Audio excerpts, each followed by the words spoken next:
Sabay-sabay natin alamin ang mga kaganapan na nangyayari sa ating bansa.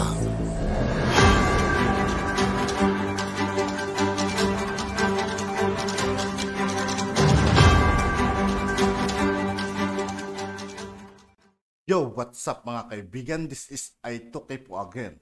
Ngayon nandito naman ulit tayo sa channel ni Banat News Updates. Dito naman ulit tayo magbibigay ng komento at reaksyon. Kaya samahan nyo ako guys. Let's go! Ito. 43.9% of Filipinos say they follow influencers or other experts, which is about double the worldwide average. Akalain po ninyo, tayo pala rito sa Pilipinas, no? Sa buong mundo, 22.6 lang yung naniniwala sa mga influencer. Dito po sa Pilipinas, halos doble, 43.9%. Kalahati ng nanonood o kalahati ng mga Pilipino naniniwala sa mga influencer. Kaya po, kung marami pong influencer na bugok, marami rin po magiging bugok na follower.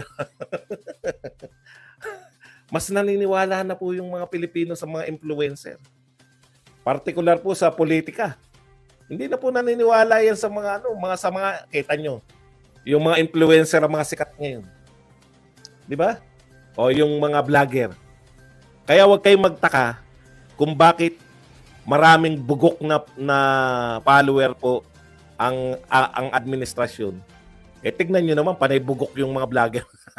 Yung pinakamatalino nilang supposedly, yung pinakamatalino nilang vlogger, si Coach Bok at saka si Mike Abe.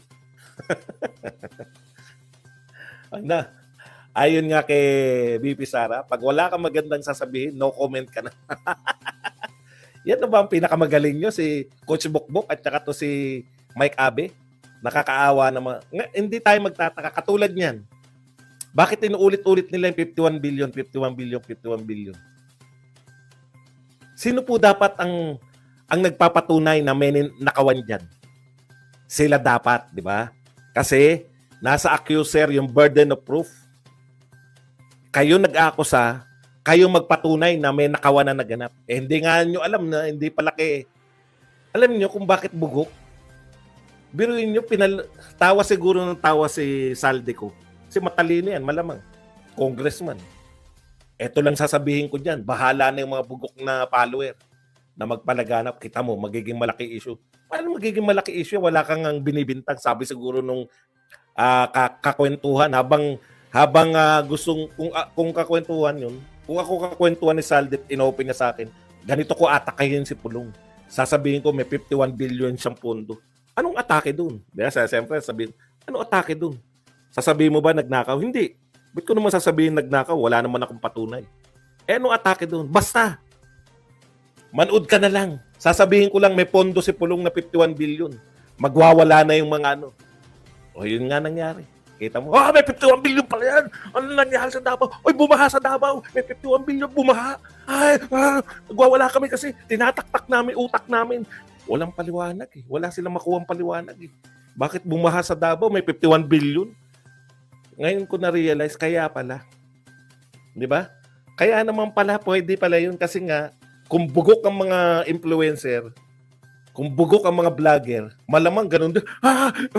Bakit tayo nagagalit? Basta magalit ka lang. May 51 billion, hindi ka pa magagalit. Oo nga no, 51 billion na, magalit tayo. Puta talaga mga Duterte na yan. Galit kami. Bumaha. May 51 billion na, bumaha-baha pa. Ang katwiran yan. Ngayon lang, paano may kukonekta yung bumaha kasi mulan? Di ba? Pag mga kulang talaga, alam niyo kulang. Di ba ganun? Pag yung yung mga uto-uto, ganun talaga pag mga uto-uto. Di ba nung mga bata tayo, uy, sabi niya kanina, yung nanay mo raw, nakita niya raw yung nanay, putang talaga. Oo, sinabi niya yun. Sasapakin naman kagad nung, alam mo yun, yung mga sigang bata na kulang ang utak. Sabi niya, ate mo raw, Di ba? Tapos may mga mang-uuto. May mga bata yan, pambata yan, ganyan. Uy, 51 billion tapos bumaha. Ah! Ah! Ah! Utang, wawala. Itaktak nyo kaya mga utak nyo. Anong pinagwawala? Anong koneksyon ng baha sa 51 billion? Ganun po kabugok yung mga, paano mga bugok yung mga vlogger? Yung pala yung paliwanag kasi naniniwala tayo sa mga vlogger. Di ba? Naniniwala tayo sa mga vlogger. 51 billion. Tanungin niyo yung mga yan. Bakit kayo nagagalit sa 51 billion? Binulsa ba? Ay, hindi namin alam. Hindi niyo pala alam. Bakit kayo nagagalit? Sabi kasi magalit kami. Sabi lang.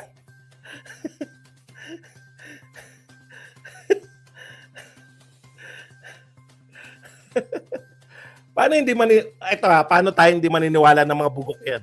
Puta, nagtitinda ng pampapogi, nakita nyo ba itsura? Bakit may mga bumibili doon? Yun na lang, hindi ko ma-reconcile eh. Ako hindi magtitinda ng pampapogi. Hindi ako pogi. Pero pag nagtinda ako ng tignan nyo, effective kay Rapi Tulfo yung yung Robas. Pucha, di ba? Maniniwala ka kay Tulfo, Robas. Okay to. Bagay sa mukha ni Tulfo. Kasi yan, di ba? Pampail yun. Talaga makikita mo. Ngayon, nabalitaan mo. Pucha, ang dami pala naging karelasyon ni Tulfo. Bagay sa kanya yung Robas. Yung pampapogi, magtitinda ka, pampapogi, ganyan itsura mo. Tapos may naniwala, may bumibili. Puta, pupugi rin ako. ICC, di ba? Ay, kukulong na si Duterte. Naku, ikukulong na. Yes, ikukulong na. Ikukulong. Gigil pa. Ano kayo ngayon? Ikukulong na kayo. Ikukulong. Busy yung puon namin eh. Busy na ihiwalay yung Mindanao. Walang pakialam. Walang pakialam. Ano ikukulong? Wala kami pakialam dyan. Busy kami.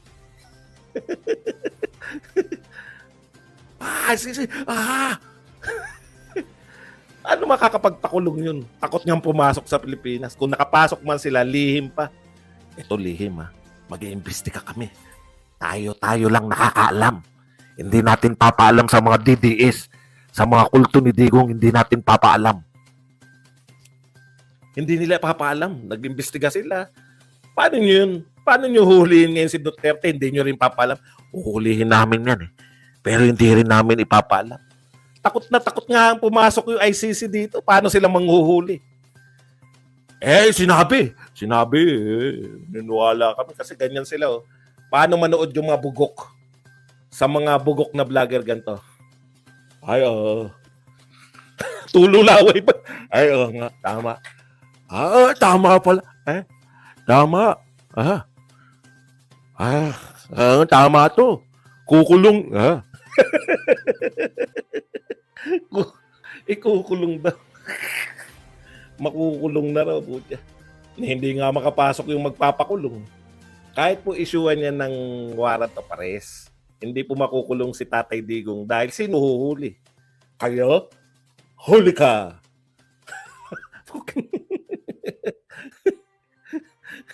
Okay, punta na po tayo rito. Ito na talaga yung pinaka-classic, no? Ayan, tignan po natin. Sabi rito, eto balita. Just in, BIFAR says China using cyanide in Baho de Masinloc to intentionally, ito po ABS-CBN to wala pong fake news dito. Wala pong fake news dito. Just in BIFAR says China using cyanide in Baho de Masinloc to intentionally destroy the traditional fishing grounds of Filipinos. BIFAR, yung BIFAR, Bureau of Fisheries and Agrarian Resources. BIFAR Chief Info Officer Nazario Briguera, these Chinese, they intentionally destroy Baho de Masinloc to prevent Filipino fishing boats to fish in the area. Okay, no? Puta, galit tayo.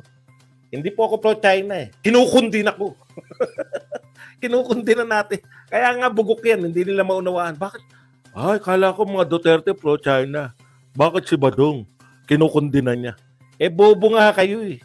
Hindi nyo naintindihan. Iba si Duterte, iba yung China. China, bansa yun eh. Si Duterte, Tatay Digong, dating presidente, pinakapopular. Hindi nyo naunawaan. Okay. Ito po ang malupit na mga, ganito sila kabugok. Ano kaya masasabi ng ating butihing Vice President of the Philippines? Mananatili pa rin bang ganito? Antindi, no? Ganun po sila kabugok. Kanino pong problema yan sa tingin nyo? Sa DepEd Secretary? At DepEd Secretary, gusto nyo lumutas niyan? Ang alam ko, si VP Sara Duterte, DepEd Secretary. Gusto nyo lutusin ng DepEd Secretary yung problema natin sa bawat. At yun nga po mga kaibigan, dito po nagtatapos ang ating reaction video. Muli ako po si I2K ng Sundalo ng Tunggalo. Maraming salamat sa patuloy na pagsuporta. Yeah, peace out.